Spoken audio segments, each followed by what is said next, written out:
rights in that regard. Their ability to deal with new technology is very limited. And I'm thinking mostly I come from the world of the UN human rights process in Geneva, which is a system that is currently struggling anyway, and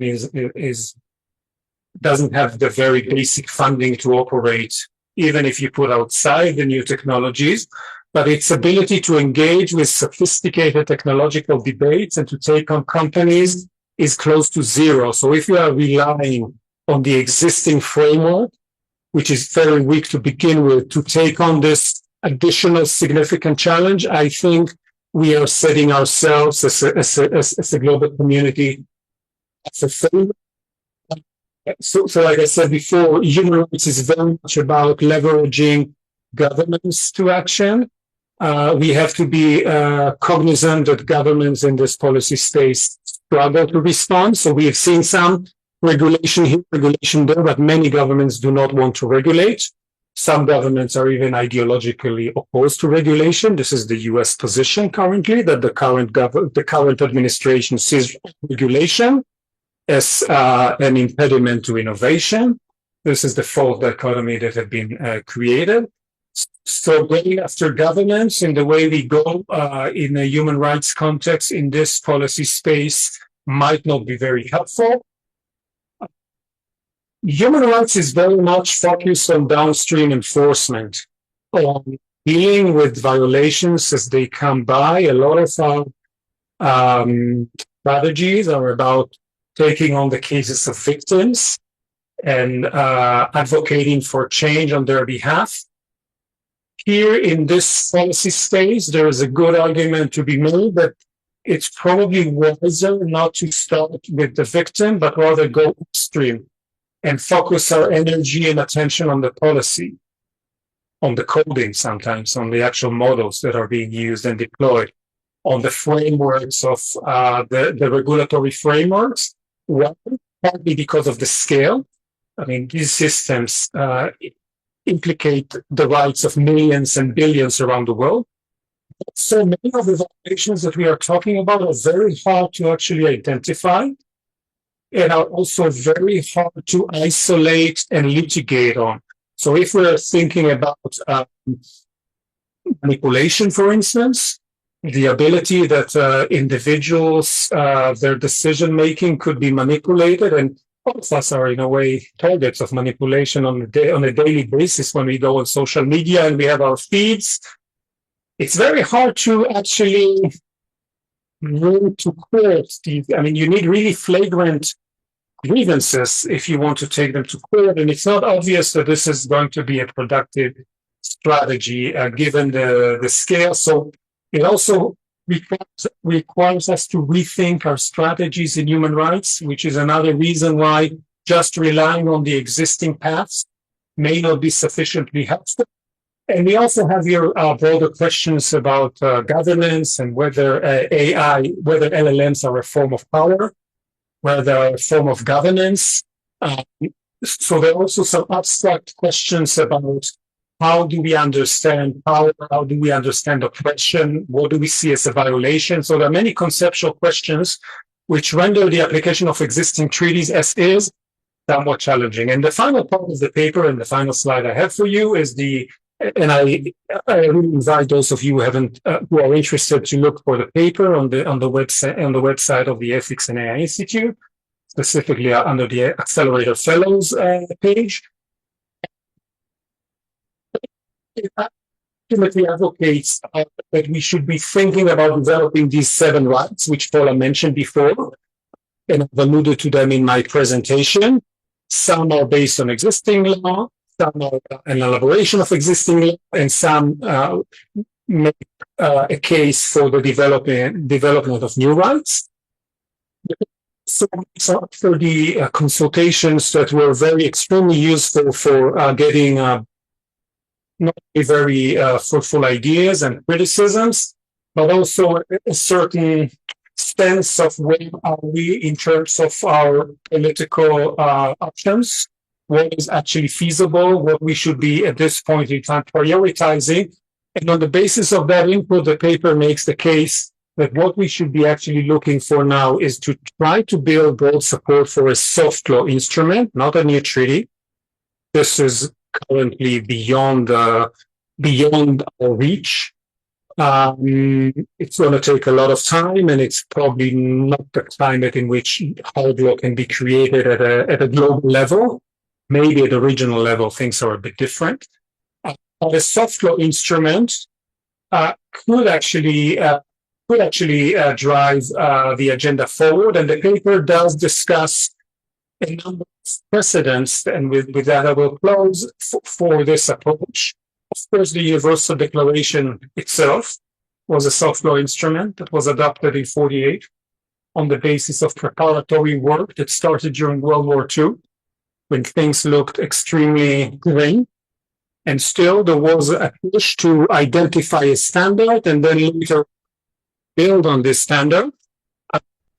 Perhaps more approximate in time example is the Business and Human Rights Agenda, where there has been initially some thought of going in the direction of hard law and making a strong claim, but eventually the UN system come around a framework that is called soft law that creates not duties but responsibilities to respect human rights. And that system has been actually very successful. Not as successful as it could be, but it did actually change the discourse, and it did create a vocabulary upon which demands can be formulated. And this is eventually what this project seeks to generate, to help in creating a vocabulary on which human rights demands could be identified, formulated, and advocated vis-a-vis a variety of stakeholders that currently have power to influence or control our enjoyment of human rights. So I'll stop here. Thank you very much for your attention. I think in terms of time, we probably have reached break time. I don't know whether you want to do Q&A now or after the break, or we can hear the panel and then do the Q&A. I'm leaving it to the organizers. Fola, Michael, what do you say? We could have the Q&A at the end and have the panel. Okay, I think we have a break now. Yeah. No. No breaks. Yeah, so yeah, pushing through. Thank you so much. Okay, thank you so much for saying well. Thank you for setting this context quite well for us in terms of what the paper covers and how you arrived at these demo rights.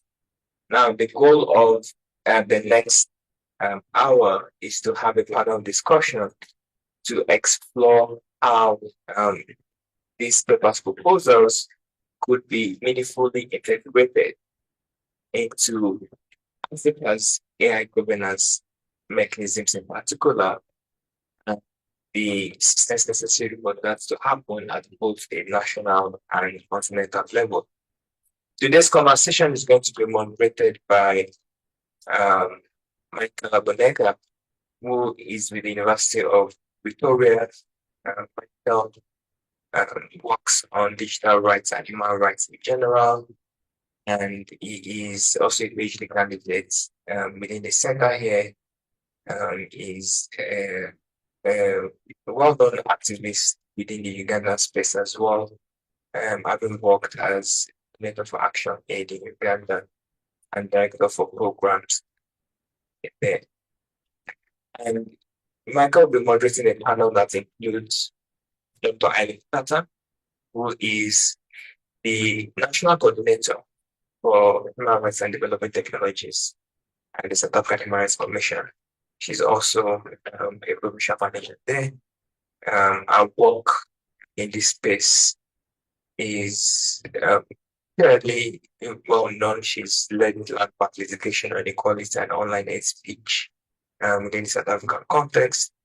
She's spearheaded a number of submissions on behalf of the South African Human Rights Commission in relation to the International Digital Rights Alliance, as well as other mechanisms through which national human rights institutions report to.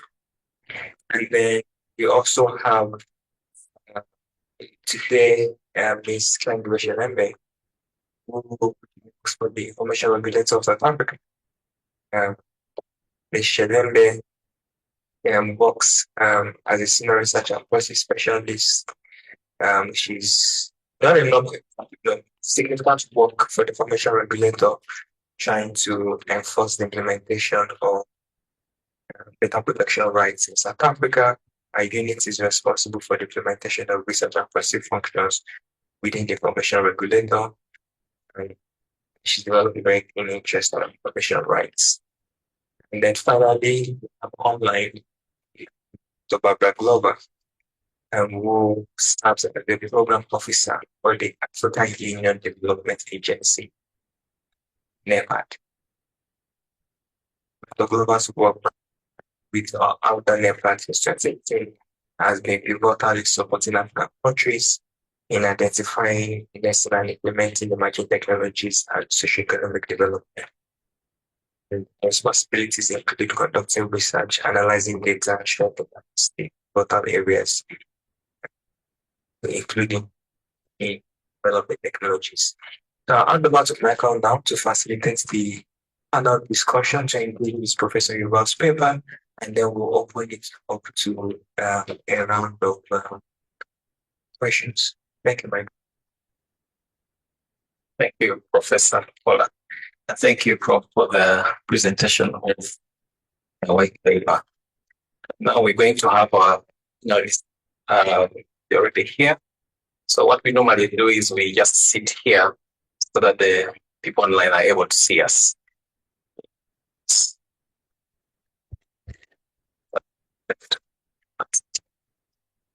Yeah.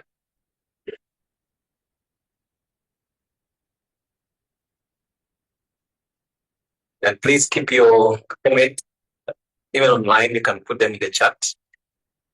Write them somewhere. We'll have a general plenary after the conversations with the great panel we have today.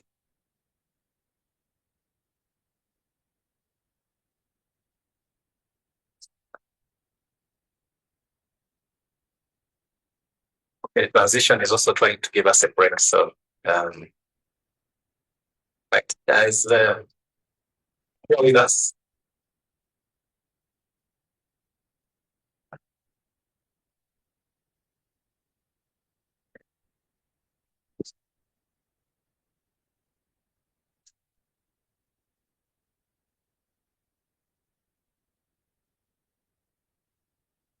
There we go. Thank you very much. Professor Paula has done a great job in introducing the speakers, and I won't go further into that. I just want to welcome you again to our discussion and thank you for the always making time for this. And I want to start with Dr. Carter. One of the issues is about the emerging challenges in Africa regarding AI-enabled surveillance, biometric identification. We had the things of the face recognition, and then the concentrated platform dominance. What are those AI-specific rights that the African human rights bodies and advocates who are in this room and online can be reinterpreted for technology-specific context? In other words, the specific AI's right that we should pay attention to arising from issues of surveillance, biometric identification, and the platform dominance. Thank you so much. Good morning, everyone on the platform as well. Prof, thank you for the submission. It's really inspiring to hear conversations that we've had about taking the abstract concepts of AI ethics into the language of human rights. Because I think you in your paper is also very clear on it, that once we bring it into the known language and parameters of the Human Rights Foundation, it becomes operational. It becomes concepts that we know how to work with. And Michael, I think that There are several rights that Prof has outlined in the white paper that have been developed. And from a regional perspective, we know what they are. The right to equality, when we speak about bias, we don't need to speak about bias. We can speak about discrimination, unfair discrimination. When we speak about dignity, the right to life, these concepts are well-known concepts in the region. We have a foundation and a framework, and we know how to deal with them. But when we speak about things like Prof has posited in terms of the new 7 identified, I think for the region, it's very important for us to speak about human interaction, human oversight, human review. And it's a concept that if we start unpacking, we can argue that it aligns with dignity. We can argue it aligns with right to information. We can argue right to even basic education. But for the practicality, and that's one of the issues I want to highlight, or perhaps compliment Prof, is you are arguing for operationalizing these vague and abstract concepts, and you are arguing for more granularity, because we know what the normative frameworks are. We've been speaking about it perhaps 5 years, concretely so, and now it's really about who does what and who should be doing what, and how do we move into that space. Now, for me, looking at those concepts and answering your question perhaps is the right to these human interactions and human oversight. And why I want to say that we don't even need to look at a whole body of work when we speak about why these are so important. We can just look at South Africa, particularly past month.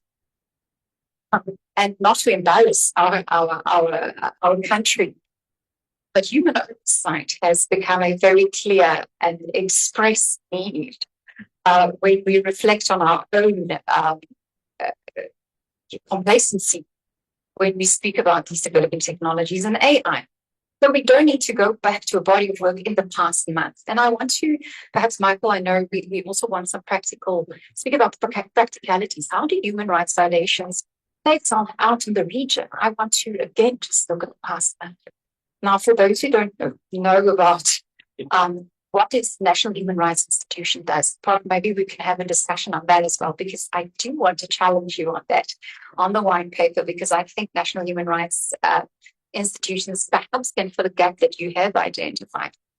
But we investigate human rights concerns, human rights violations, and Prof, we advise on policy development.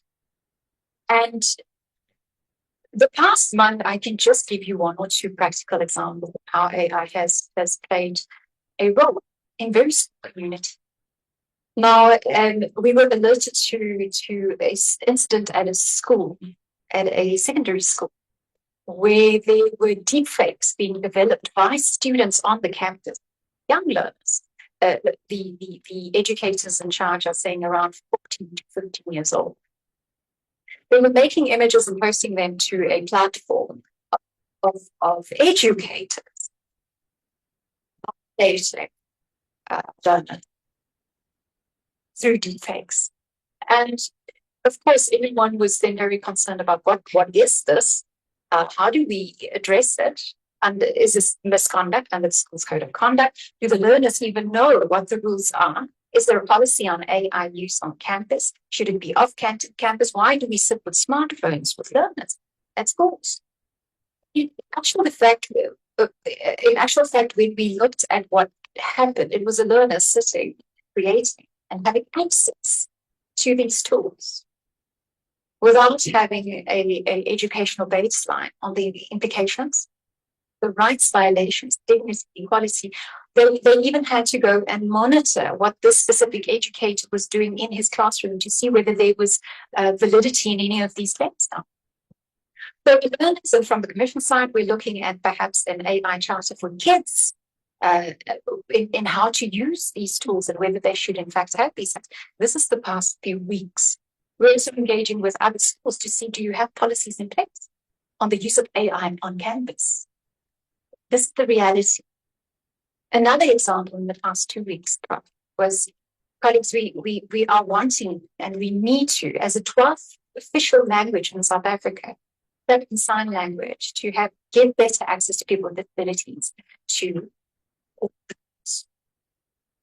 But when we engaged with these tools and we wanted to illustrate South African Sign Language on a poster, and we wanted to test what do these LLMs do, a variety of them. They're able to generate images based on South African Sign Language. The images that were generated was American Sign Language. And again, it feeds into the data bias. So to give you an indication of the sign of American Sign Language for name is toilet in South African Sign Language. So there's such a big disparity in how these models have been trained that if you just default with no human oversight at the end of the day, you're going to create something that is a Frankenstein of a model because the South African data has not been used. So for me, the human oversight element and then the right to remedy, the accountability element is not even relevant but urgent for the region, because we have seen an infiltration and a popularizing mechanism. He's sitting in an industry ministry vis-a-vis sitting in a justice ministry. So it really comes from a baseline that it's not human rights, but innovation. And when it should not be the one or the other. And when we do engage on these issues, accountability, remedy, and perhaps reflecting back on the rule of law, Prof, you've mentioned the opacity of all of this. Where do we stop when we speak about legal certainty? Because access to justice needs to align with legal certainty. The child making use of these deepfakes, infringing on the rights of this educator, needs to have legal certainty and align himself with access to justice to be able to know his transgressed. So I think for me, maybe I'll reflect on those two for now. Thank you. Thank you very much. Definitely, we're glad to have you. If you don't know, Dr. Carter is a member of the Human Rights Commission from the region she comes from. She makes very important points. I'm writing about AI as part of my PhD journey.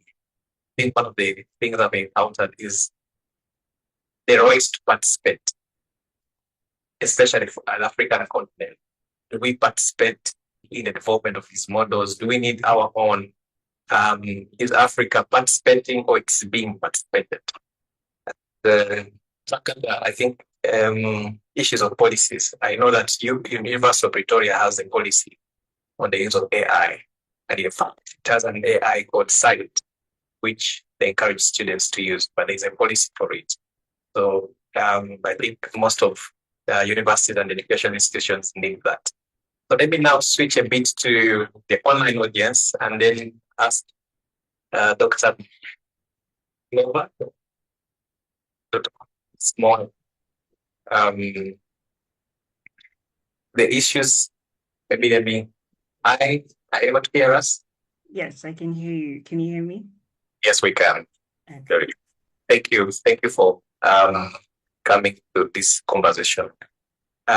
Dr. Nova, the issue about the protection, especially for the African perspective, because you're coming in with a wealth of knowledge from the African Union NEPAT place. Which gaps do you think are most relevant in the African context? And which domains do you think are most critical to address? Being heard from Professor and the chance to look at the white paper. Sure. Thank you for that. And good morning, everyone. Sorry, I couldn't join in person. But thank you to the Center for AI Governance in the University of Pretoria for convening such a really important discussion. I enjoyed the earlier presentation on the white paper and the areas of interest. So, talking about gaps, I think that there are some urgent gaps in the African context when we look at automation and how unequal power meets across the AI ecosystem. So, in practical terms, we want to look at how an AI-enabled system can impact someone where you cannot see how the decision was made, we cannot challenge it, we cannot access a human decision maker within the decision line, and to know who is responsible. So I think the last example was given about students using deepfake. There's another example, which is universities using AI detection systems to track whether an exam, for instance, is written by AI. I've seen a number of reports where students were wrongly classified as having used AI, made to rewrite exams when they didn't use the AI systems. And so it brings a challenge of the rights of that student and how that is being impacted by how we regulate these AI systems and their use in our public institutions.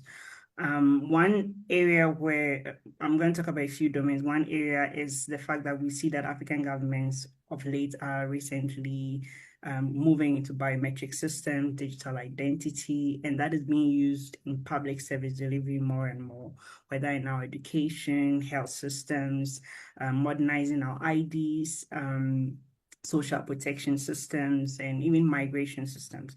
And you can see that it's bringing lots of efficiency in the way government delivers, but it's also creating some serious rights and issues and risks that need to be understood. So a good example, if you follow the issue that happened in Kenya, I think it was Haduma number or something, and they were using some biometric data and some issues that arose from that discussion.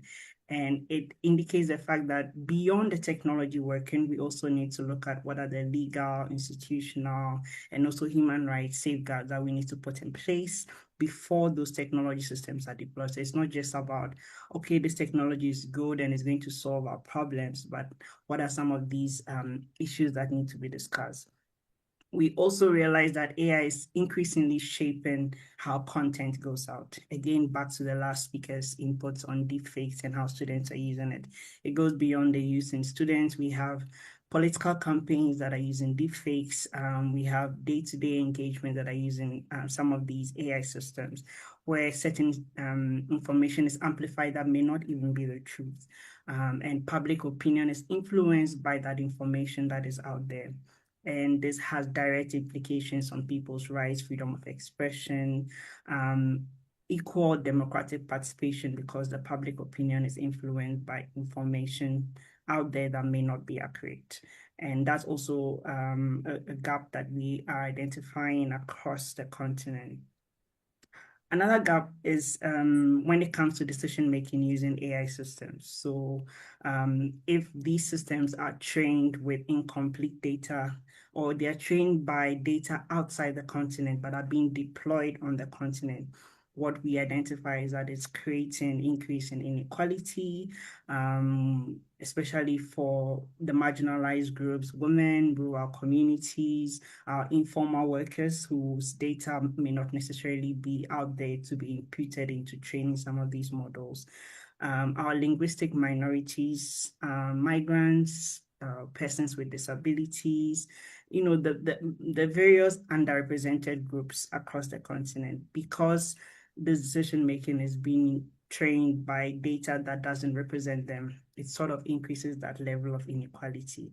And that's why I found this white paper very useful when I read through it, looking at discussions like the right to transparency, explainability, which is very important. So people really understand how the AI is being used, how it affects them, their rights to decision making if an AI tool is used. If an AI tool is used to hire someone, for instance, what goes into that algorithm that is being used to select the right CV, for instance, and how fair is that selection process?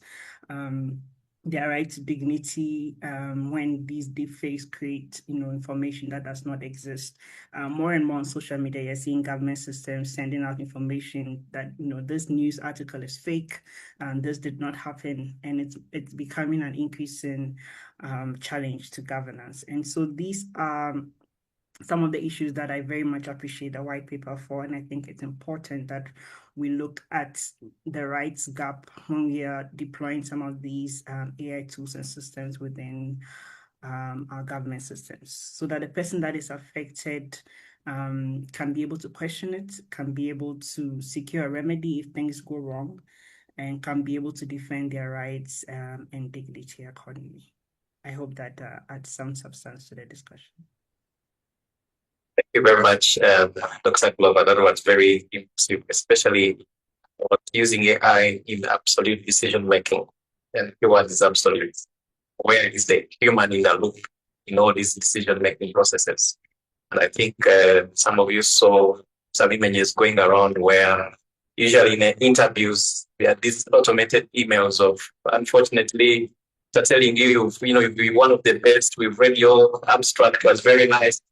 Unfortunately, we're not able to take it. And the same email actually had the instruction of the system, because it was said that the person who created it with the instruction that abstracts like this, go ahead and reject, make it look like they are really good but not good. That went together with the email. So imagine you're sending that to 1,000 people, and they're saying the real reason actually why you were rejected is not because that probably your paper lacks anything, but they're trying to manage numbers. And that went viral as well. So lastly on that is the issue of, are we able to question AI? Or we are always questioning AI to help us do things, but are we able to question it? Is there a point where the AI, all these things get out of the hands and we can't have control as humans? Very important discussions. Now to our information regulator. Miss Greenway, I hope I pronounced that better.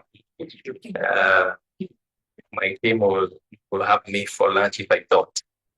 The white paper offers international proposals for AI Bill of Rights, this universal framework, because I think Professor says one of the problems is that we lack universality.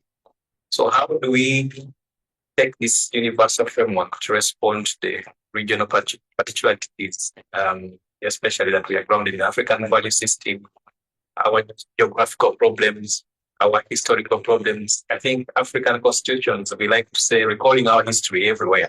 So how do we take this universal thing to make sure that it makes sense here in the African context? Thank you so much for the question. Good morning to everyone. Thank you for the invite. And I just wanted to reflect briefly on Dr. Chris's comment in terms of what the mishaps that we had in South Africa as well regarding our own attempts in regulating AI the last week and the past few weeks of the week before. I wanted to share with you listed some of the attempts that have been made by different countries in the region. So I wanted to ask, why didn't you list South Africa as well? Because we have made an attempt as well in towards regulating AI, but that's a story for another day. But I think we are also making strides as a country towards regulating AI and ensuring that we do have an AI, we do adopt AI systems that also adhere to different principles and some frameworks that we already have in the region. So coming to the question, as you rightfully indicated, I do come from the information regulator. So my reflections and comments are most likely going to bother around the right to privacy and also the right of access to information, because it also does have a huge AI that have a huge effect in terms of those two important fundamental rights that we do have.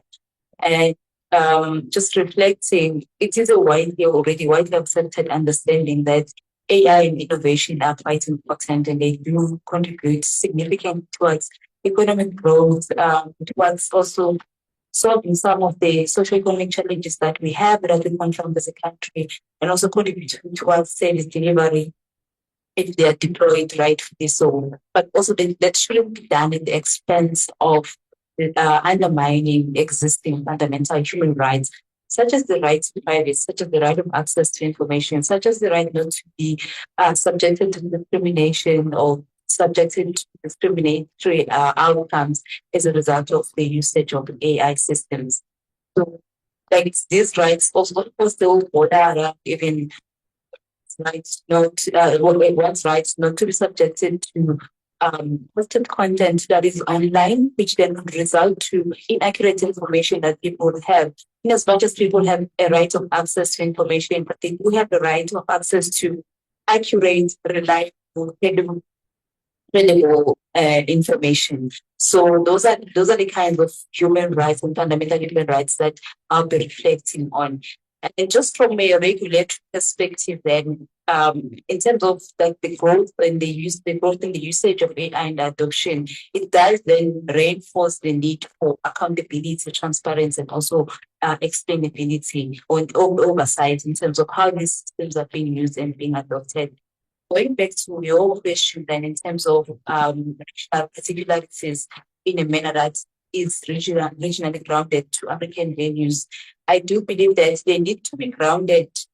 Such AI systems do need to be grounded in AI governance that is around human, that recognizes human and people's rights.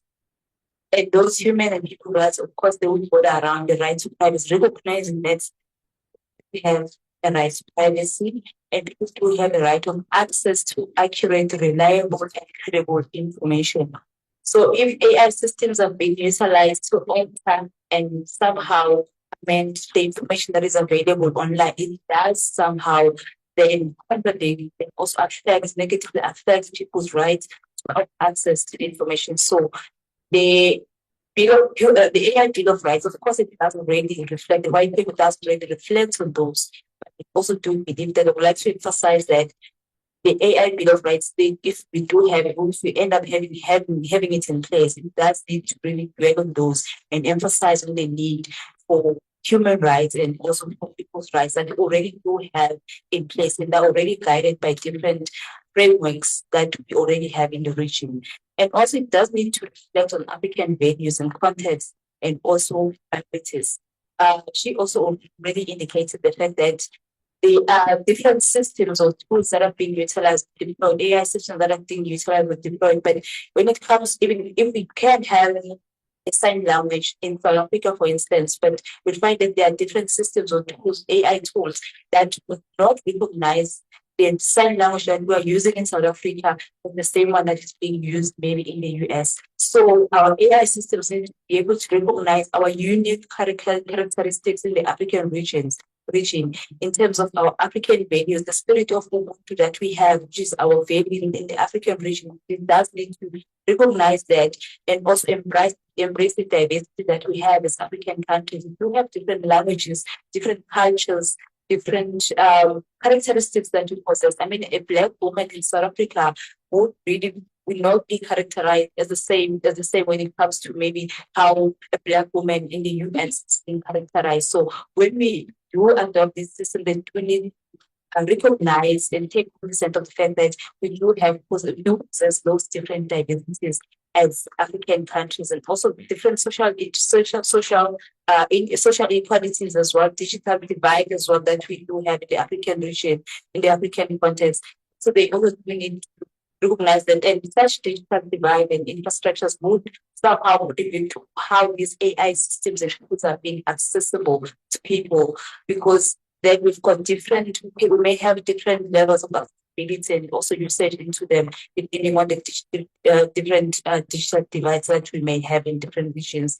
And lastly, I think they also do need to reflect on, if we do embrace the AI Bill of Rights, it does need to embrace the fact that in as much as we are learning from different Western AI governance models, but we need not to adapt them as they are into African context. We need to be able to learn from them, but also come back and be able to relearn our own context, our own values, and be able to say, okay, we have seen what is happening in other Western countries. This is how they are regulated. These are the frameworks that we have. But in the African context, these are the values that we embrace. We need to be able to recognize these values that we embrace in the African context and be able to embed them into the systems that we are adopting and also in the frameworks that we are bringing in place to regulate what these systems do. So I think that's just all from my side for now. I hope I was able to respond to the question. Let me just stay with you again. Thank you so much. Diversity. South Africa has almost 16 official languages. Yeah, drop price. I'm adding others. Forgive me. So yeah. So they're saying we have to celebrate diversity, but then you have 12 official languages, and as a regulator, you said one of the things you're doing is trying to. I don't know if you have tools yet to be able to deal with the misinformation, malinformation, and all the harmful content going out online and offline. How are you able to do that? One, are those tools developed in Africa or in South Africa? Or are they not? And what is the level of control that you have as a regulator, over these tools? Because if they are not being made here, and we are charged with the responsibility of monitoring what we don't know, the black box, the end. How easy is it, and how difficult is it? We are a very new organization already. So we do not have the tools or the systems in place as yet, but we do collaborate with different organizations or institutions that play a very active role in the particular space, such as Moxie Africa. And the role that we play for now is just to raise awareness, educate the members of the public, and also sometimes it depends on what is happening in our context at a particular time. For instance, as we are heading towards local government elections, so we're going to be embarking on a lot of collaborations and partnerships with relevant organizations that do play an active role in that, in educating and just raise awareness to the members of the public to be able to discern and be able to identify instances of misinformation and disinformation that may be taking place in different spaces as we are heading towards local government elections. So now we really rely on collaboration with relevant parties that are playing an active role in that particular space. But probably over time, we'll be able to even have the right systems in place that will be able to play a role in that. Okay. Thank you so much. When we were recently at an engagement in Namibia, one of the key issues that colleagues from all of the African countries identified, the biggest threat to AI is disinformation on the continent and during election times. So that was quite telling that in one voice the region said this is a threat to the region. And I think what the regulator correctly points out is that the importance of collaboration at this very young age of AI, if we can call it that, but what Prof has pointed out earlier is, and I hate the term, but let's use fake news, has always been there. It has been there. It's been used to influence governments, elections, and specifically in the South African context, fake news was used during the apartheid era, where certain narratives were pushed. And now it's only the proliferation of the fake news and the speed at which it's disseminated. But I wanted to also just identify something for us to consider. During one of our investigations on one of the unrests that we investigated at the university, we went online to see what was the prevalence of deepfakes or misinformation being used to fire on these protests. And what we noted was students were very easily able to identify that these were fake videos. Videos emanating from different countries, videos just being used to create and mobilize the students to to go to and take up this unrest. So as much as yes, we are a victim of this animal called disinformation or information integrity concerns, but also we should not think that we are an ignorant region. We are able, our young people especially are able to identify this. It is now, like the info regulators identified, strengthening these partnerships so that we can create advocacy programs and awareness raising programs amongst the communities, especially in the build up to the local government elections, that this is a real threat, and also you are going to be able to identify its fake. Let me tell you, Doctor, just on the same point, as the National Human Rights Institution, have you come across specific, AI-enabled human rights violations apart from, deep fakes? Has there been something about, mostly comes to things like defamation, mainly in most cases, but have you found any other AI-enabled human rights violation as the National Human Rights Institution? Oh, absolutely. But I think what White Paper points out is there are structures and governance mechanisms that we are able to invoke to deal with them. When we speak about harassment online, especially of Black women, you would see that there would be methods used to harass women under anonymous and fake profiles. You would see that deepfake images and doxing and all of this is happening online at a massive scale. But how do we address it, for instance? We address it through existing mechanisms. We address it through, you've mentioned defamation legislation. We address it through the Promotion of Equality and Prevention of Unfair Discrimination Act. And we've brought these fragmented pieces of legislation, which we are able to use. But the problem is, at the end of the day, number one is the opacity. When we speak about the big scale intervention that's required, Professor identified that earlier, is who is going to speak about the big multinational corporations and who's going to hold them into account. Because certainly it has to start at a very granular level.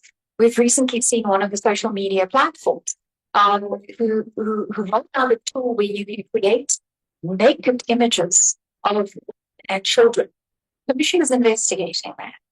We received a complaint from members of society saying, where does this fall? We are the victims in this, on the continent, in this region, but who do we hold to account? And that's why I want to reflect on my previous submission of remedies, access to remedies, redress and accountability, and not fake accountability, true accountability. We don't want the runaround. We don't want to be told, no, but this office is in fact registered in Ireland, and then you need a mutual legal assistance agreement with the US to get. That's not what we want. We want true accountability. And I think that is where the mechanisms that we've pointed out may now be withdrawn temporarily might be of assistance, because for the first time there is a policy proposal, if I can put it, I'm saying proposal because we don't have it here, that may be able to close these gaps. And some of these recommendations are truly novel and it's truly progressive. And when we reflected with our partners in the EU region, for instance, the role that it as a national human rights institution, the policy that we're speaking of was pretty progressive in that instance, because it's the first time that a national human rights institution has been centrally written into a strategy of oversight of AI and AI harms and bias. And as South Africa, I would say that we have a reputation of not asking has it been done before, but being the first to do it. And that would be my submission on all of this, how it affects human rights. It may not be out there now, but that doesn't mean that we can't create from here. Thank you very much. And I think most of us here, if not all of us, have been victims of AI-generated content, which we first of all believed it was true, until either the victims circulate another picture to say fake news. So this is very important, because so just for everyone out there, but for all of us, many of you have seen things. this progress, if on especially on X, and it seems like it's repeated, and then sometimes Grok is confused, and it just says this is available for premium account. I own one. So when you go there, the point is that does Grok give you the picture? I think it does. And then so all these things are happening, but very important, the issue is accountability. How do we hold X, Elon Musk, accountable, especially South Africa? I don't want to go there. But so anyway, the issue about, let me speak about the human rights institution. We have many. They would use this Bill of Rights as a tool to respond to the AI governance challenges. And of course, I don't want to speak to why South Africa will improve their policy. In case later we have one, Uganda is doing the consultation of the policy. Kenya now has a bill tabled. Kenya is always progressive in stuff. We need to maybe take a trip there. They have a bill, and I think it's going through consultations. If you want to go, we can push some paragraphs, a memo from this meeting.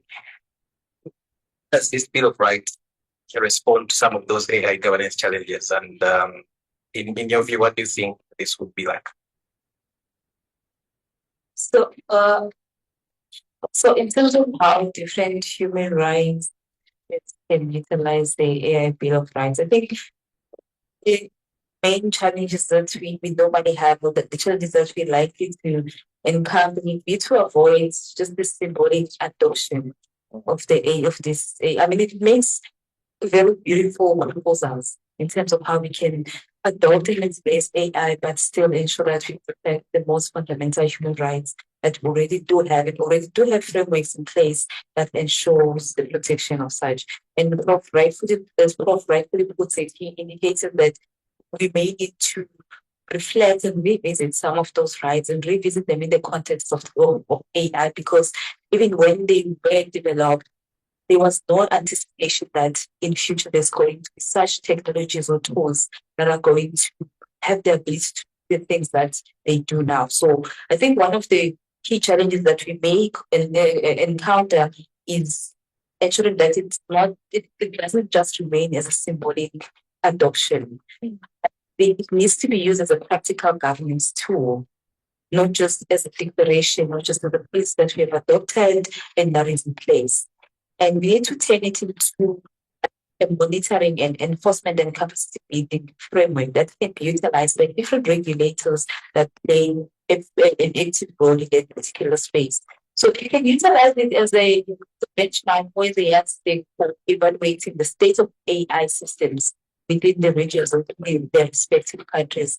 So just assessing if national AI systems that have been adopted or have been embraced, they do respect human rights, such as the rights of privacy, equality, dignity, and also evaluate if automated decision-making systems do meet the human rights standards that are being set. Because the white paper is very specific and very detailed in terms of how all of those can be guarded. And also, they can also utilize it as an accountability tool for supporting that would be made by individuals about harmful AI decisions that would be emanating from AI system. And also it can also be made to support investigations on discrimination, data misuse that may occur as a result of AI. If people are also just alleging that they've been discriminated against, so they've been subjected to unfair outcomes as a result of the utilization or usage of AI systems or tools. And also then it can also be utilized as a policy translation tool. We are in the process of developing our own national AI policy within South Africa, for instance. If we already had the Bill of Rights in place, I mean, we do have these different frameworks that we have referred to earlier on that guide different human rights and fundamental human rights. This framework is drafted in mind with the existence of AI and also guarding human rights and fundamental human rights in place, I think it would also serve as a very important tool in guiding in terms of translating these principles into law by national AI legislation, such as the one that we are in the process of having in place in South Africa. But of course, it will require resources as well. To put in place, implementation and adoption of a policy or a framework, it will require resources, certain skills as well, specific skills that Jesse, how are you? place specific the skill that regulators need, technical skills that regulators need to have in place, such as AI data science and capacity, data science skills and capacity, also legal and human rights experts that are going to be able to adjudicate on complaints that would emanate from misuse the violation of people's human rights as a result of AI systems. And also just continuous training and capacity building, because technology does evolve, and also the risk and what the effect that it will have on people, it will differ from time to time, it will evolve and change from time to time. So there's going to be a need for continuous continuous capacity development and capacity building in terms of those evolving risks that would be emanating from the usage and adoption of AI systems. Thank you very much, for that very interesting discussions. And I think one of the points you raise is that do countries just quickly adopt these policies for sure to say how we're the first, or we have it, or do they really internalize it? Sometimes other countries start with the law and then do the policy later. I don't know how that works, but in most cases, others say, you must have a policy first, which then should give birth to. But your recommendation that, I think this be the white paper should be able to guide those processes, where like the law, like Kenya, police from Kenya should tell us whether there is a policy, because now there's a deal. So I don't know whether they have a policy first and that. So thank you. Let's go back to Dr. Clover. And I want us to talk, you to help us talk about, because the AU there is a draft study on the human and people's rights and artificial intelligence and robotics and the rest. Does that overlap with the white paper considerations of the AI risks? And what do you think are the areas of maybe consonance, but also areas of divergence in terms of both the study and the white paper? Do you see some things that they can be synced together, or they are totally speaking different things? Thank you for that, Michael. Yeah, I sure see a strong overlap between the white paper and the study. For instance, in areas like privacy, discrimination, transparency, I see quite a lot of synergies in there. I noticed that the white paper is covering areas like access to AI systems, our freedom from the bias of algorithms, protection against manipulation, and other areas. And I think with the African dimension, one thing we look at when it comes to human rights and AI is that we are not just looking at this from an individualistic view, but also from a people's rights view. I saw a comment in the chat that I fully agree with in looking at AI from an Ubuntu principle, because for most African communities, we look at human rights in a community-driven approach.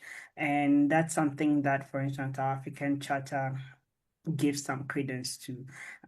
So when it comes to the equality of people, so we look at it from a people's right rather than individual right perspective, and when it comes to AI applications, and that's an area that is worth expanding on in terms of signages between the two papers. How do we prevent AI from becoming another structure through which our African data, our African knowledge, our markets, our choices are externally extracted or externally determined, by other parties that are outside the continent? When we look at issues like digital sovereignty, data justice, fair participation of people in the AI economy, how do we really define that, addressing the various human rights and people's rights concerns in there? And I think if we frame this within that Ubuntu logic, we would be able to effectively address the various human rights issues that are coming in. And I think that's where those two papers should have that synergy. I think that for a continent as well, we want to also look at access and distributive justice. So when you look at a bill for AI rights, we need to ask certain key questions like who can access the various tools, in which languages, because I think currently the AI systems sort of exclude a majority of our AI languages. So in which languages, at what cost? And what are the skills that are needed, under whose control should this AI system be deployed, and for whose benefits will they be deployed? And so we can expand that framework from just focusing on privacy and fairness to looking at some of the data justice or distributive justice discussions. What are some of the cultural and linguistic inclusion issues that we should be looking at?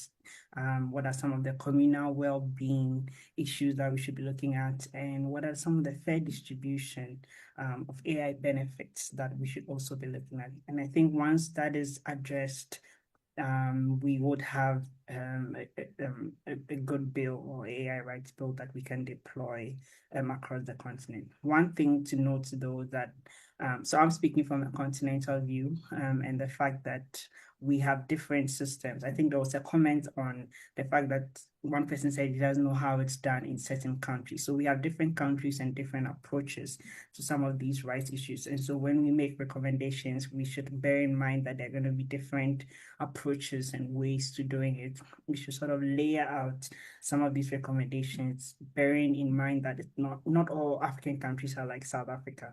There's going to be differences in how we adopt some of these things based on our understanding of them. I think I also picked up a comment that I wanted to address on the deepfake issues and the fact that there are people that are very enlightened and cannot be dissuaded by deepfake.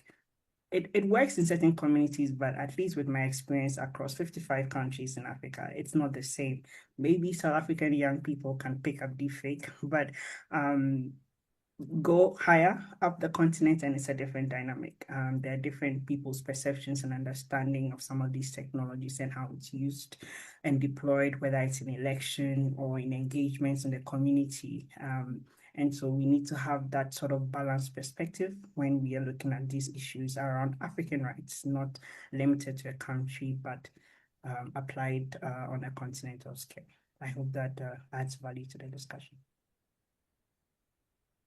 Thank you so much, Dr. Glover. And I'll stay with you for a bit. 60% of Africans in Africa do not have access to electricity, even, in this day and era. And then you have the lowest, internet penetration and all this. So how are we going to help Africans give them knowledge and capacity on how to identify deepfakes and all these things if they do not even have access to the tools, to electricity, to internet, to be able to do that? In Uganda, Facebook is still closed up to now since 2021. We know that each time there's an election, they will switch off internet. So how are you able to verify that actually this information is right or not if you can't use an online tool? What then becomes the fallback position in such instance? Yeah, that's a very good point. I think in low resource communities, like you mentioned, the statistics on electricity access, yes, people do not have equal access to some of these. And so it's more of how do we support digital literacy in ways that the communities can accept. So we have, for instance, in some communities, their main mode of communication is the radio. That's where they hear information. That's where they understand what's going on in the world or how they can engage with each other. That's the main communication point. And so we can utilize those systems, whatever it is that works for that community.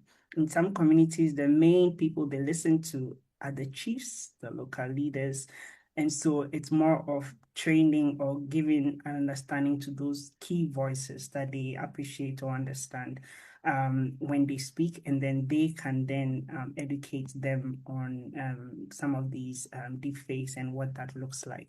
And for instance, there are countries that are doing this. So I'll give you an example of Ghana, where they have local radio stations that are in the local languages. So whenever there's an issue, like something as far-fetched like the Iran war, for instance, these local radio presenters then speak in the most relatable languages or understanding of the people and explain to them what's happening and what the impact is in that regard. And so these are channels of communication that we can leverage to be able to spread information, get them to understand access to this information. If the person has access to deepfakes, then they have access to electricity, right? So it sort of goes hand in hand. So if they have access to some of those digital platforms, then we can use whatever it is that they have access to be able to educate them and get them to understand these issues and how they can avoid them as well.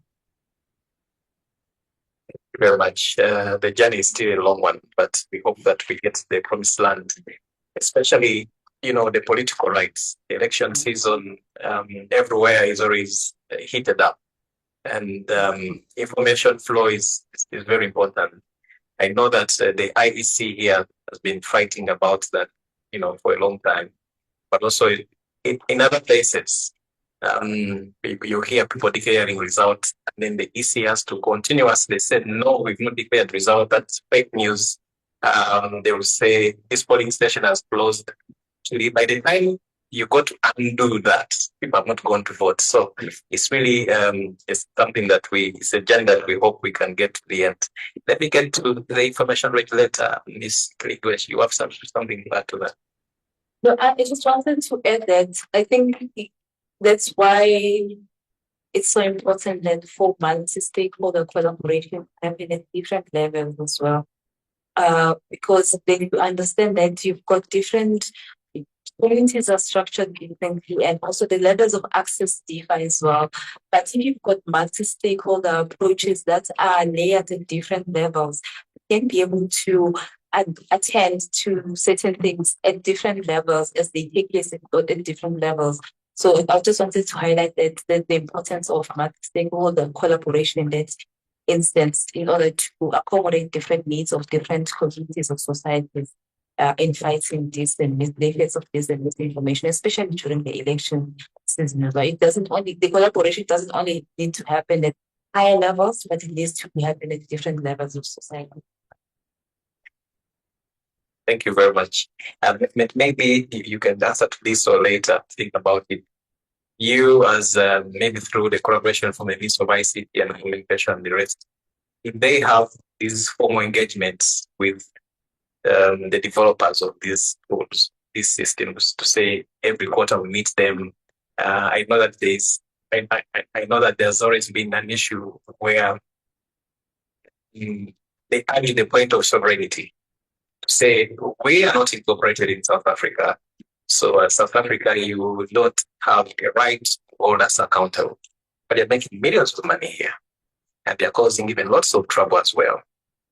It could be something maybe that has happened, or do you think that's feasible? At what point do we get to these guys to the table? Because first of all, you are the regulator, but at the same time, you need to understand what they are doing. It's not an easy thing, but what do you think about that?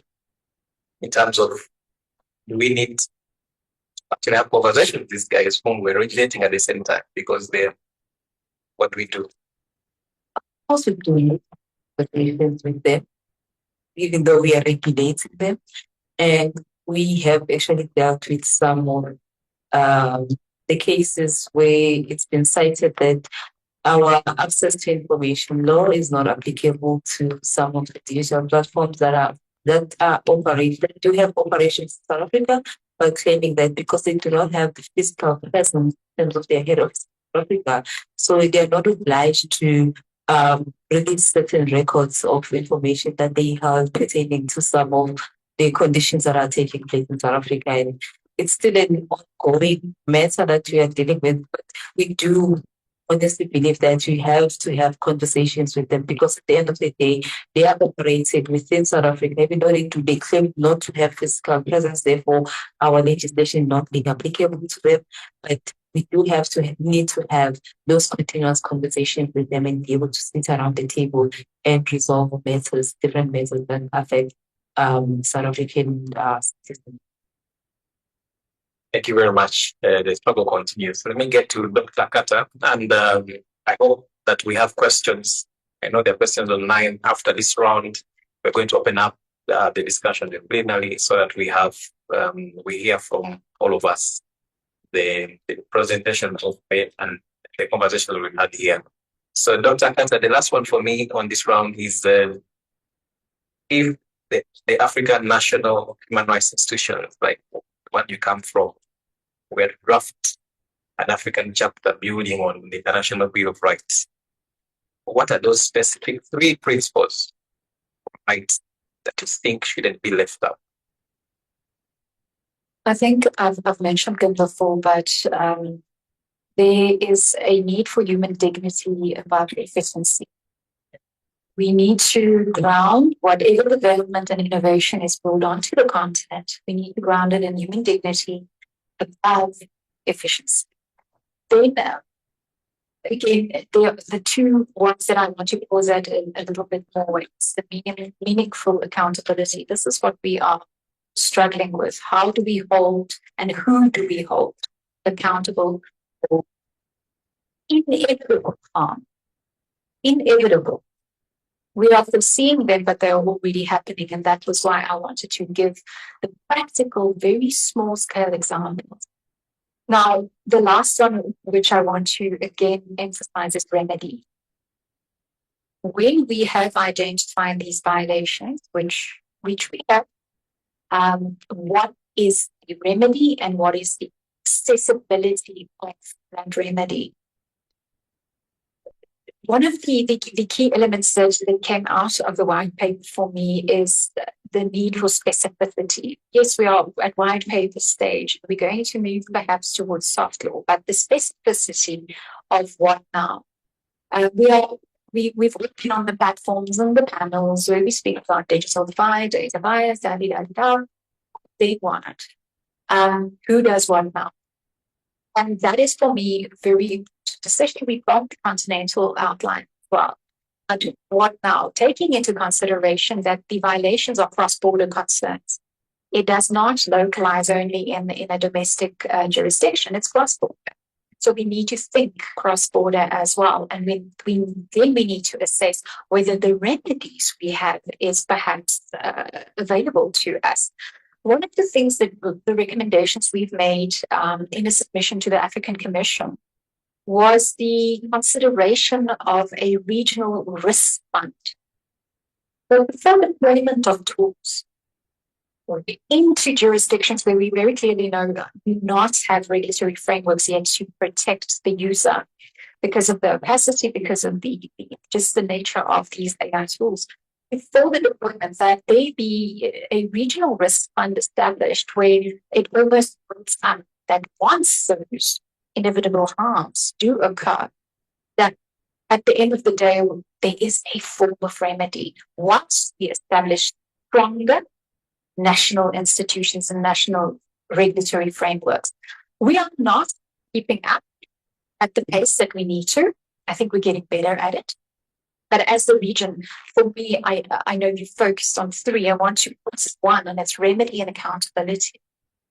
Because what we are seeing now, it's being capitalized on.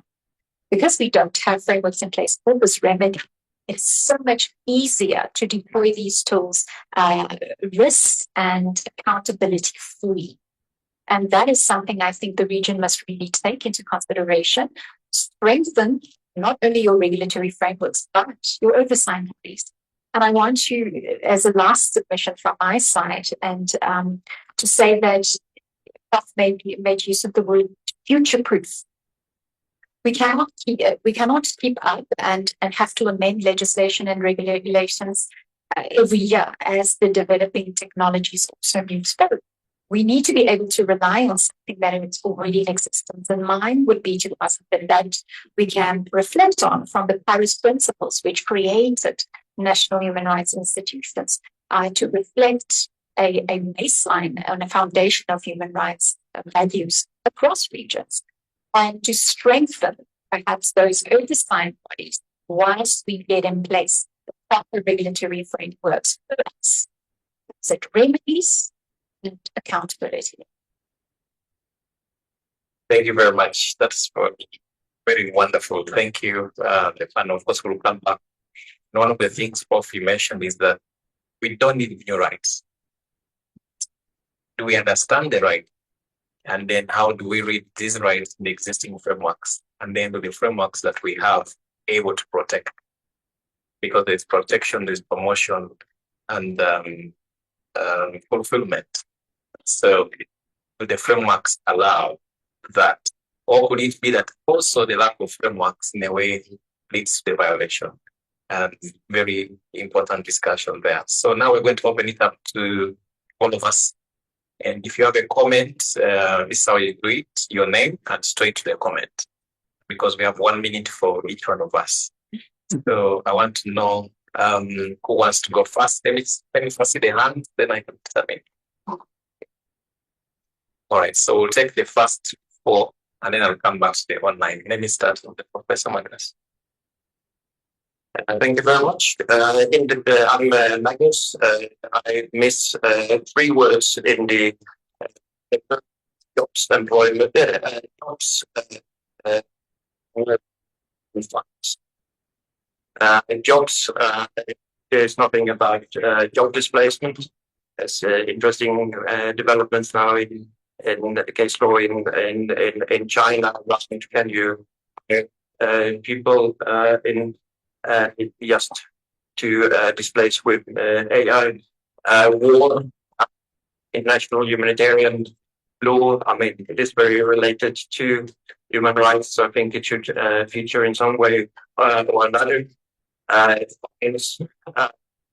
What is it that we want in terms of accountability? Well, I mean, the companies would only listen to money. So what is the framework that can ensure that they can pay up for violations?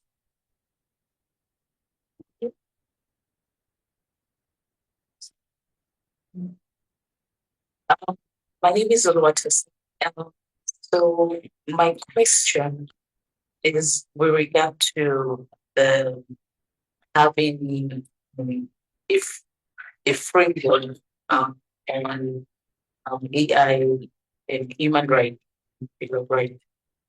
So I'm thinking that the existing human rights standards, the treaties, and of which there is the common understanding that human rights treaties are actually living instruments. So regardless of, even if they were enacted or adopted even before AI, because they are living instruments, they should be able to, the established principles should still be able to be used for ever new challenges we face, including the AI challenges. So I'm thinking that at the international level, because we have these treaties which actually cut across different areas, children, women, civil and political, socio-economic, and this AI is also cut across issues. I'm thinking either that they are being taught regard to make the treaty bodies develop general comment regarding their respective even authoritative interpretation of the existing right, and to fit into what we have. I mean, the challenges that AI is posing regard to human rights. And also, there is this principle of also the implied right, even if a right is not firstly mentioned in the treaty, there can be, and that has been done, at least the African Commission has done that, like in the popular case of the Ogoni, to imply some right into existing right. So I just want to get your view of regards to those avenues of developing general comment, which is a very interpretation of existing right to get in what the challenges with AI, and also maybe also the interpretation with the principle is implying right that fit into the AI challenges in existing right. Then my second issue is so from the perspective of countries, especially in Africa, that have rigid constitution to a certain degree. So in respect that the way even the court interpret rights that should be easy to, to stay this right, like some socioeconomic rights, for example, we still struggle. It's still a struggle and a case study in Nigeria. Why? Because the constitution and the way the court interprets that constitution, and because even international standard, even if we have this AI bill of rights, it is an international before it can even be applicable in a country like Nigeria, it has to be domesticated. And even if it is domesticated, there is a principle which the Supreme Court even said one time, that's the popular case of Jaime and Abacha, that the Constitution even supersedes international treaties that Nigeria is party to.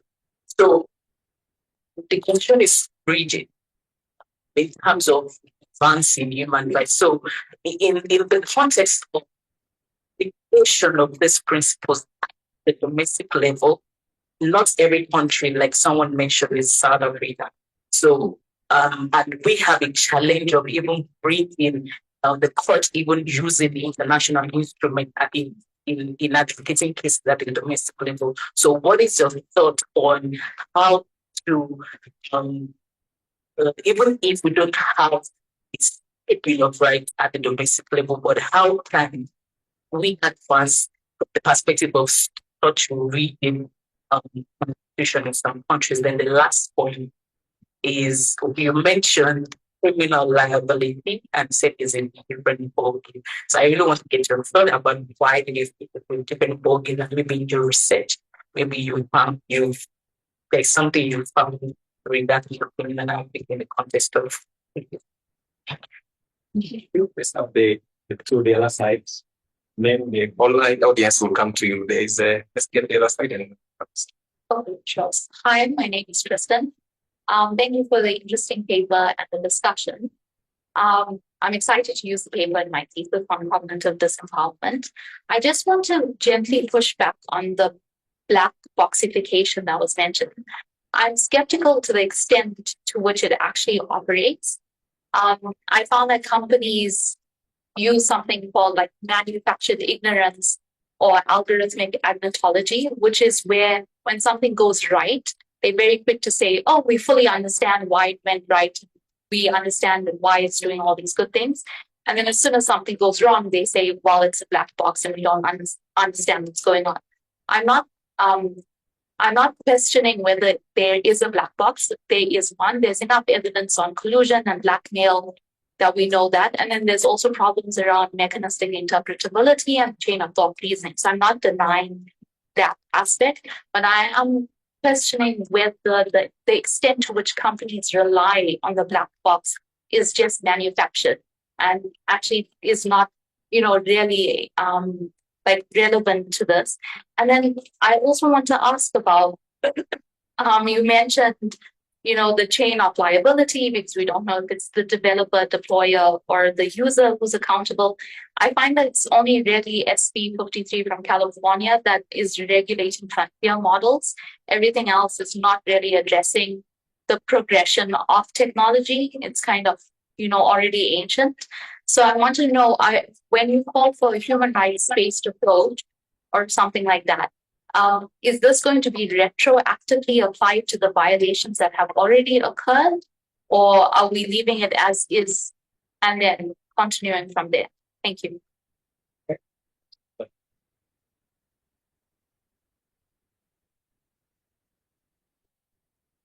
Thank you. My name is Ivy from the center. So the first one is a comment.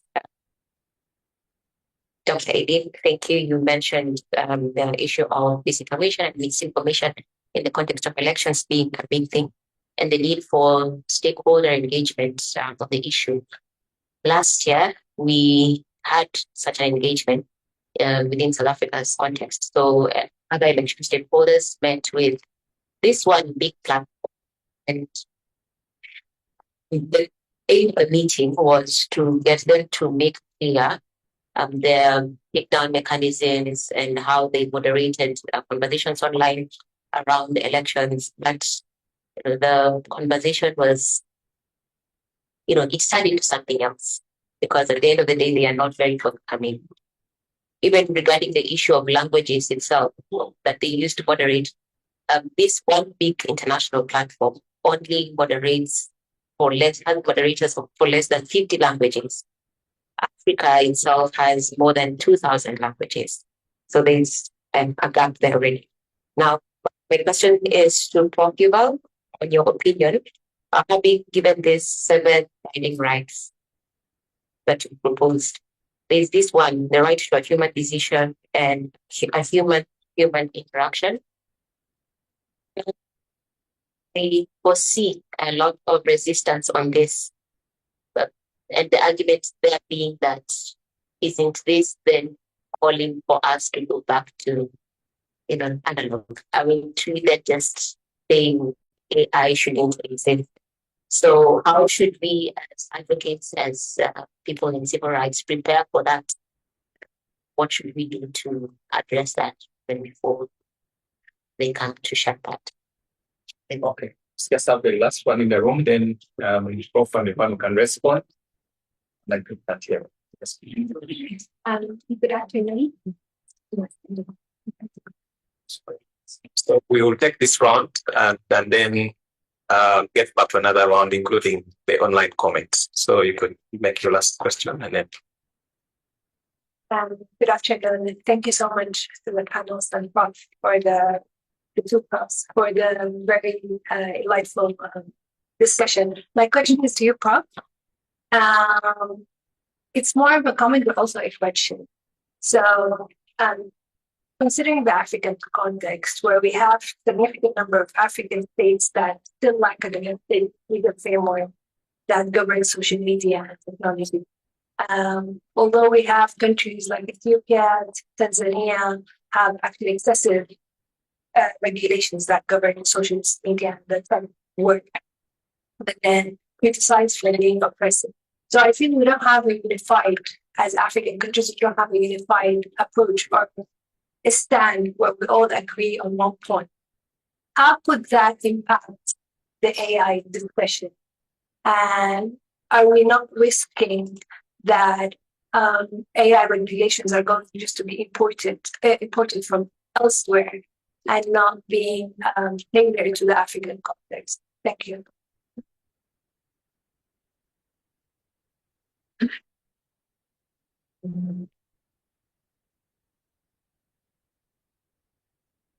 Right. Thank you very much for the wonderful questions and also the great comments from the panel. So I'm very grateful that there's been such a strong and interesting and fruitful engagement with some of the ideas that I put forward. Maybe if I can just take 1 minute to say something about some ideas that were raised in the panel, which I want to express agreement with, and it also touches on some of the questions. One is this allusion. There has been a few speakers who spoke about the African values and specific context, and I think that's a very, very important question. It's a very important point, and the way I understand this, human rights do not have all the answers to all of the questions. They regulate, they offer a framework which underscores some important principles, and it does identify in some cases no-go areas But in most cases, it just fleshes out the type of principles that have to be considered. And in my discussion, I never make the case that the rights are absolute. The rights that I identify are absolute in nature. So for Ivy's point, I would say it's really for every society to decide what sort of decisions we are comfortable with giving to allow automated systems to make. Then where do we want to draw lines which are informed, like Eileen said, on dignity considerations? So this is really a question that every society will have to decide on the basis of its democratic processes, where there are, I mean, of course, we have to recall that not in every country there are effective democratic processes. But in any event, according to its own sensibilities, its values, its history, its tradition. So it's certainly not a one-size-fits-all kind of approach. I'm actually writing now a paper with a colleague who's been here last year, Johannes Aiello, who's working with me on my research. We're writing a paper on the contribution of a regional human rights system to digital human rights, making the point that it is often regional human rights systems sometimes reinforce global human rights systems, but sometimes they contest them, and sometimes they complement them. And it's a very important role that domestic systems have. So this is so I'm very grateful that you raised this idea. And actually, when I was here last year, I actually, one of the reasons why I came from this session particularly encouraged was that there was a sense that the African system is more attuned, for instance, to issues such as duties and private obligations than some of the other regional or global systems. And there was, I think, also this notion about fairness that was very and group-based fairness that was very evident here. So this is, I think, something that I'm very happy that was raised here. And and I am aware of the South African national AI policy, but I didn't raise it. I was not sure how to do it, whether it would be polite to raise it. So in my slides, but I am aware, and of course, it's good that steps are being made in the right direction, and I'm sure there will be the necessary course correction.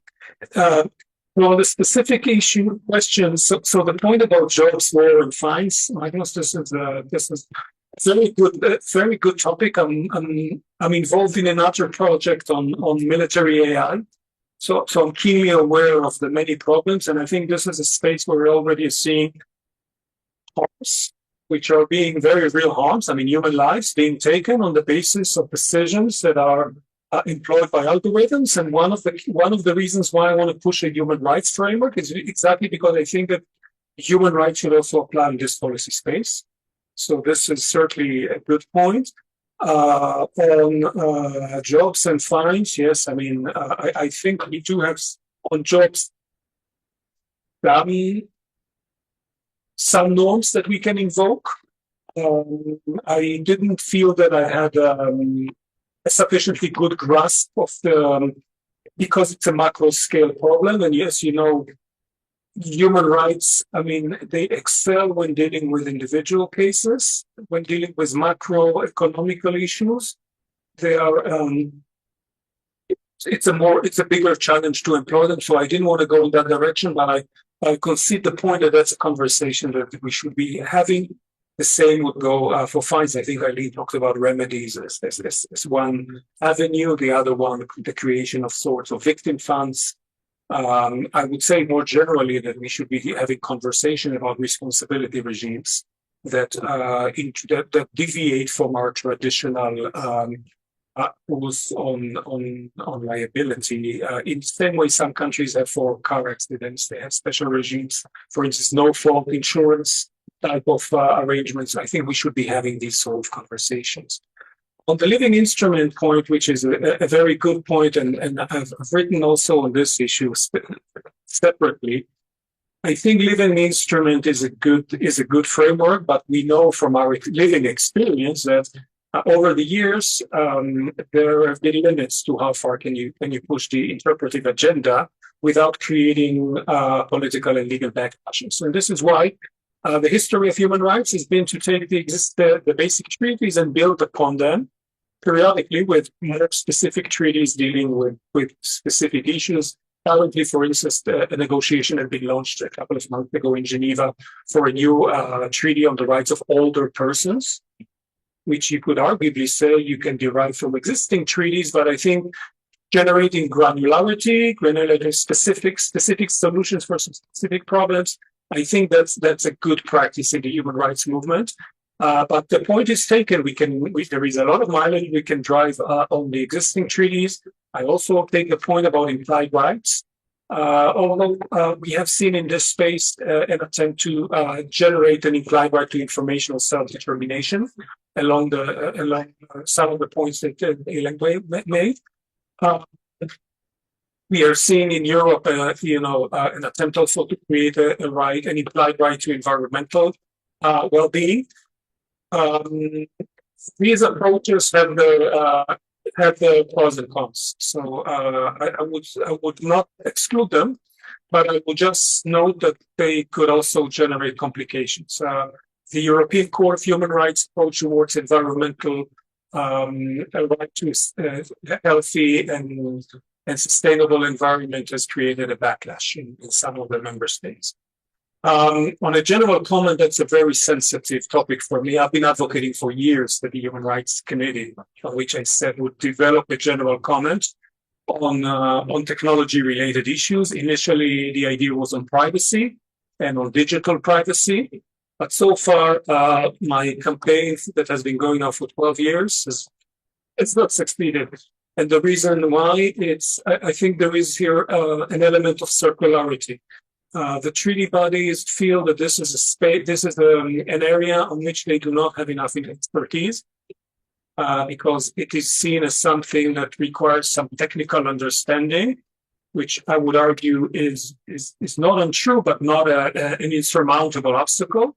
And more seriously, because they don't have enough practice. So the general comments are often codificative. I mean, they're codification of practice. And when you do not have practice, when you do not have general comment, you do not have enough. I mean, you do not have the foundation to generate practice. And then, so it's a chicken and the egg kind of thing. So far, this has not been, but I'm still hoping, and maybe a document like this could encourage some of the treaty bodies or some of the other human rights institutions to go in this direction. I'm engaged in a conversation with the Office of the High Commissioner of Human Rights in Geneva to try to interest them in initiating something in that direction. So thank you for this point.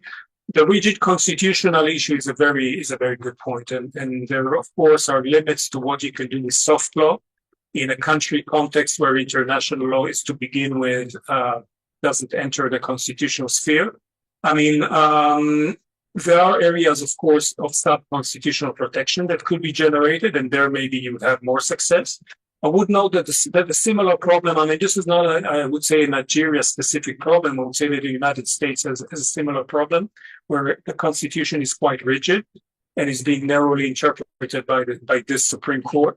And this is why the White House, the Biden White House, actually developed their own Bill of Rights in order to give guidance to this sub-constitutional administrative infrastructure so that when they exercise administrative powers, they take into account human rights, and maybe that's a solution for other countries as well. And on the criminal liability issue, I think this is the question of where you do need to establish intent, criminal intent.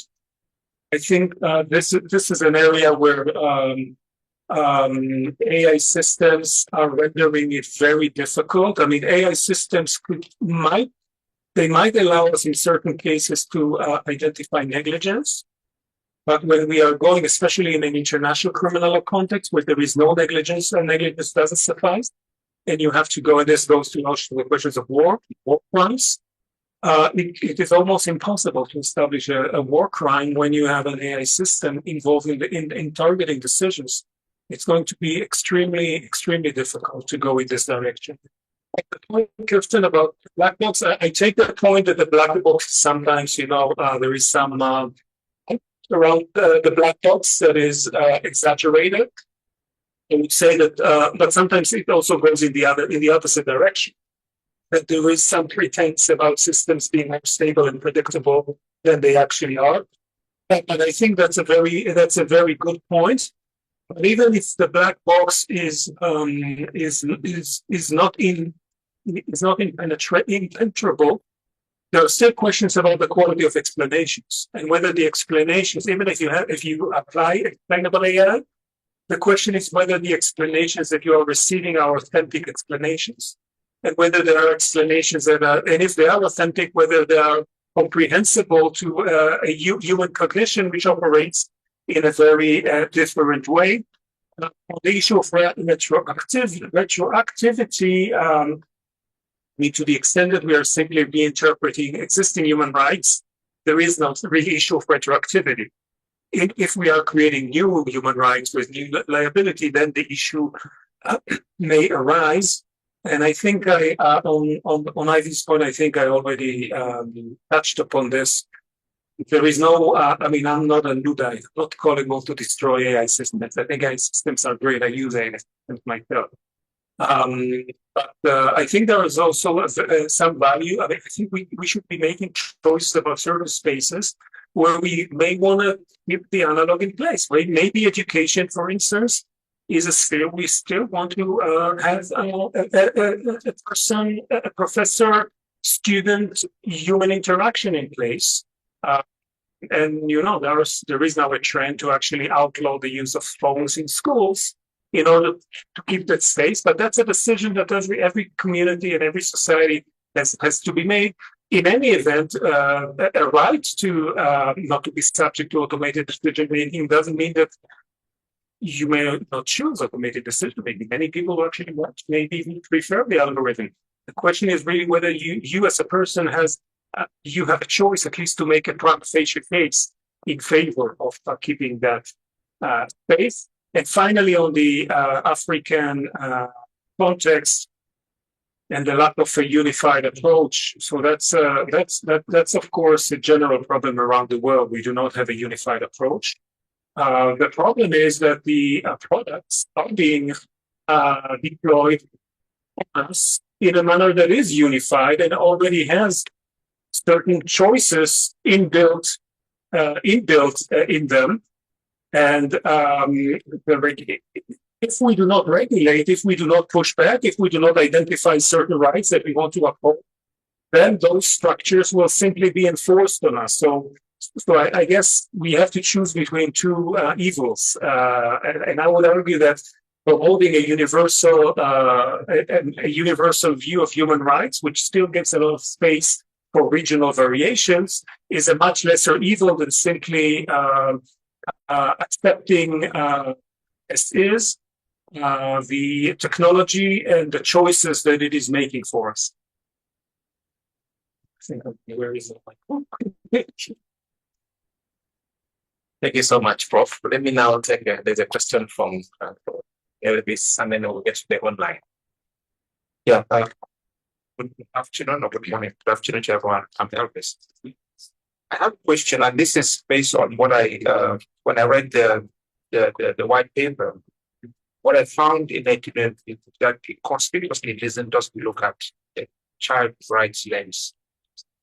And for me, at the point where you question the existence of new rights, in the children's rights space, we are looking at this as a possibility of a new avenue to consider new rights of future generations.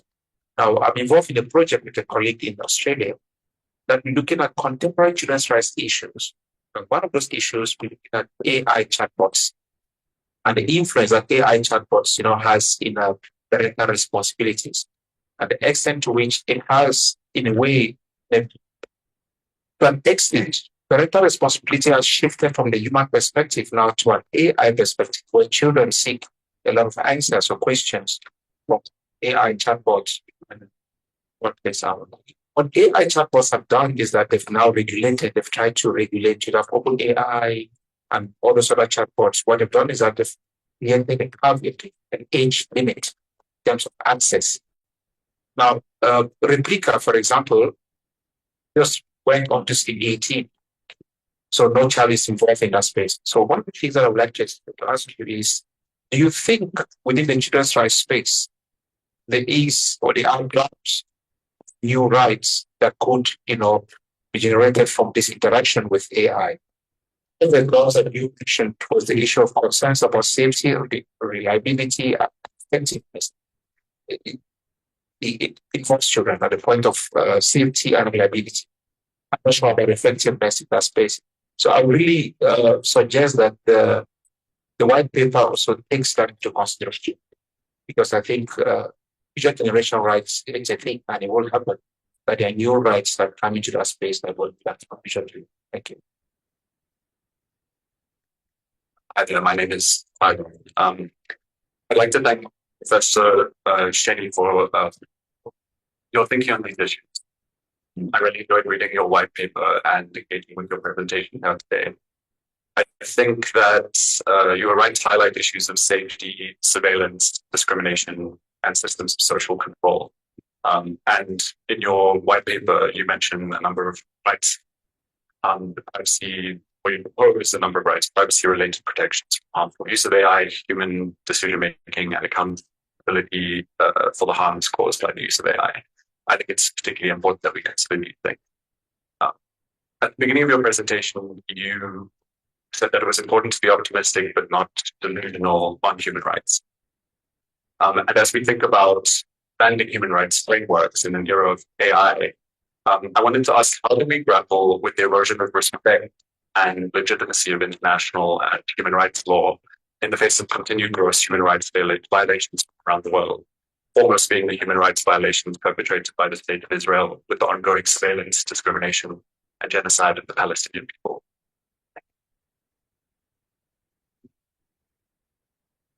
Right, thank you. The online audience, this is now your time.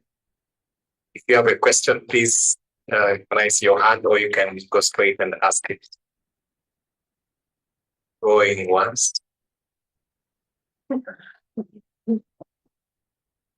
Seems there are no questions. So I'll take it back to.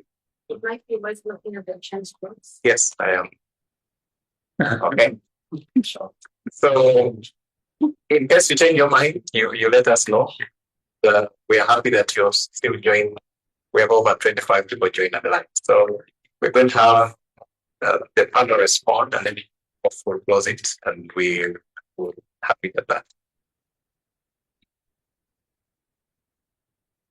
I won't be responding to specific questions, because I think Professor Shany responded to the questions, and I think much of the interest was really on the white paper, and Prof did respond to those. But I think just as a matter of closing, I would like just to reflect on the fact that existing human rights laws, such as the ones that are regulating the rights to privacy, not to be subjected to discrimination or unfair, and to be subjected to unfair outcomes emanating from AI systems or the right of access to information are relevant to the use and adoption of AI systems. However, they may fall short in providing guidance on specific AI challenges, and that's where I'm of the view that the proposals that are made on the white paper on the Bill of Rights, on the AI Bill of Rights, are quite important, and they do need to find space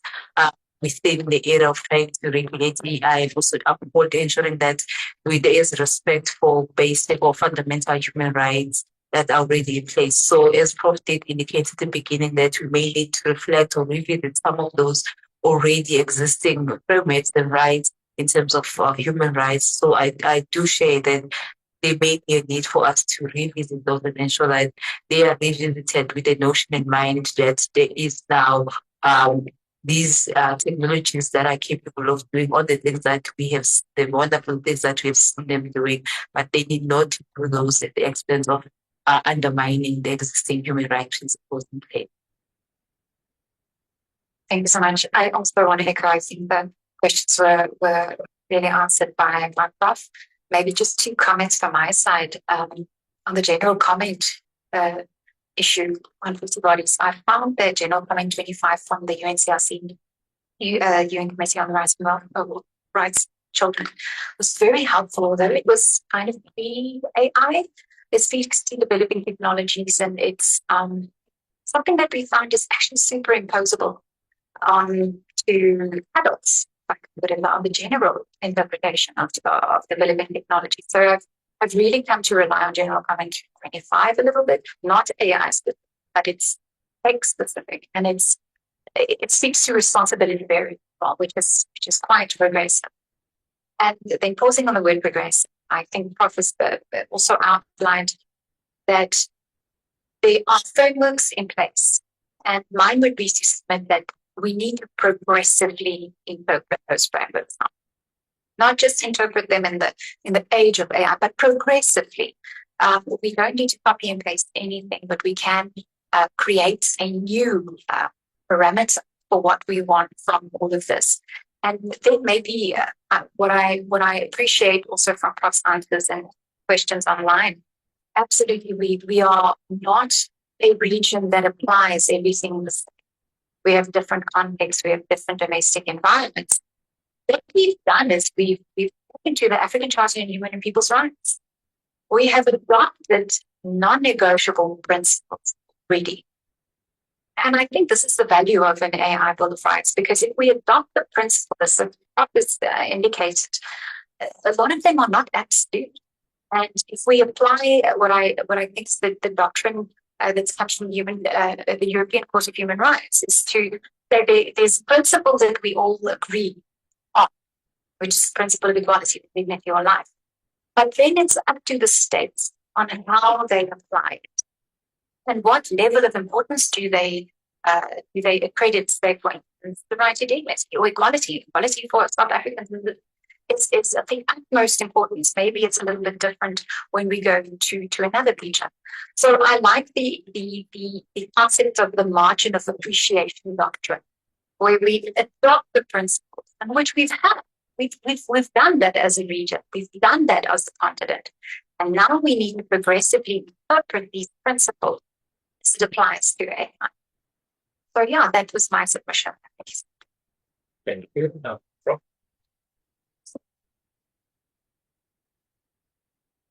Well, briefly on the two outstanding questions, I would say on the children's rights issue, that's a very good point, and I think you're right to flag that the white paper doesn't deal with everything. I mean, it's comprehensive, but it's not mega comprehensive. So it doesn't deal really with children's rights, with minority rights, with the rights of persons with disabilities, etc. So there is certainly more normative work that needs to be done with respect to specific group of individuals in situations of vulnerability.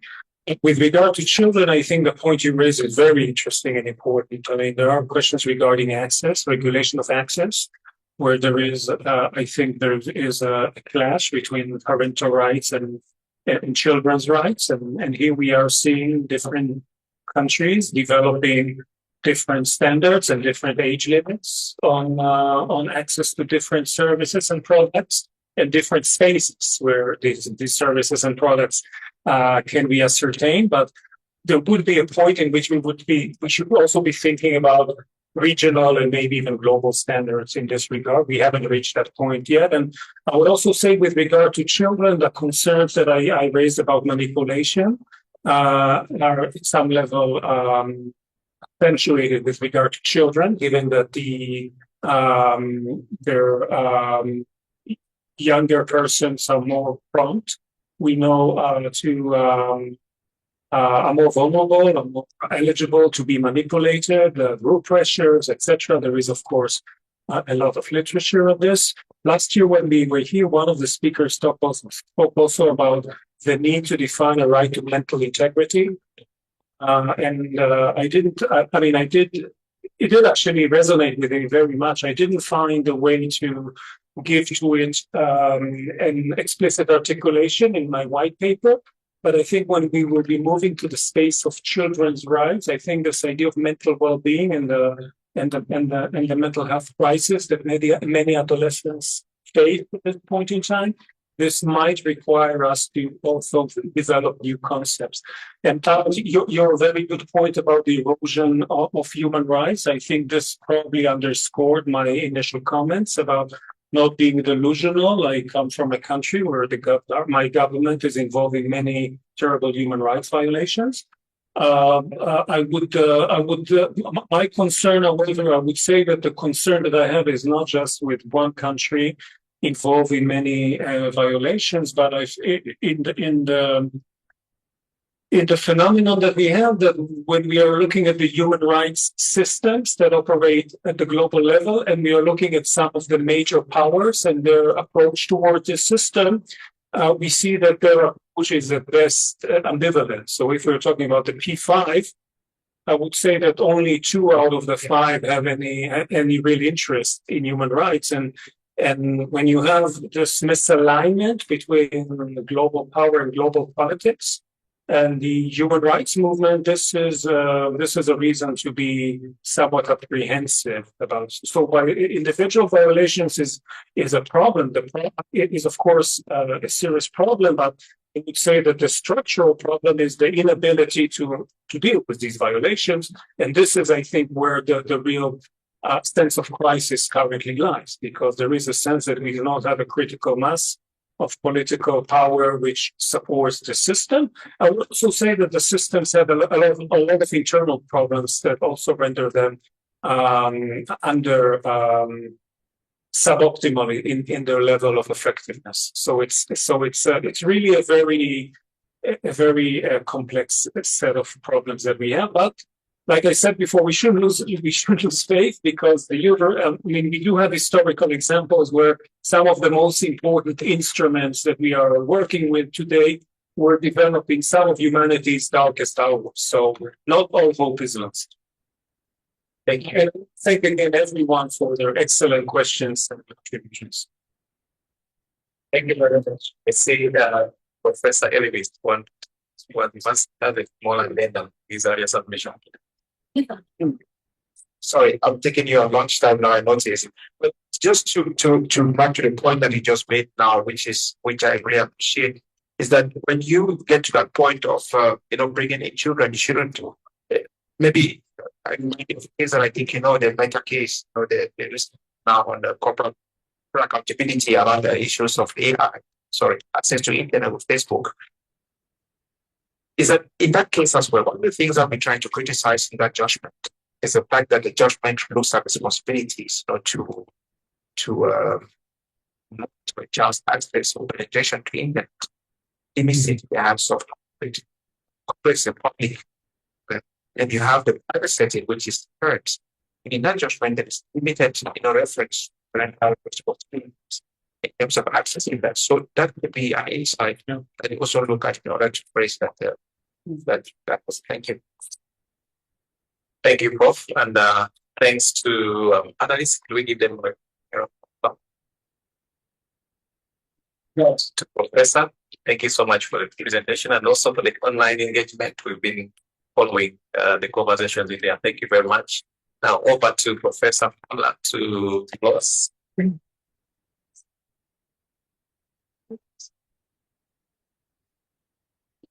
you very much. Thank you all for your sustained engagement in this. With a very long 3 hours. Apologies for not giving you a break, but truly appreciate you providing your substantive insights into the research that Professor Yuval presented. Thank you to Ms. Dr. Abikata, as well as Dr. Barbara as well. Thank you as well, Michael, for the excellent moderation. Really, really grateful for this. I think what was seen in this conversation is that, international AI bill of rights is certainly necessary. It's got gaps with different standards designed specifically for AI-related apps. The difference, however, is that this time we have a bit of foresight. We do not want to wait for large-scale harms law before acting. The research that has been presented today certainly presents an opportunity to move from reactive to proactive governance and to establish clear norms that guide innovation while still keeping human dignity on the outset. So thank you all. Looking forward to carrying on the conversation and over lunch as well. Enoch, can you tell us where lunch is? It's fine. All right, thank you. And thank you also to our audience. I'm really grateful for your participation as well. Have a good day, everyone.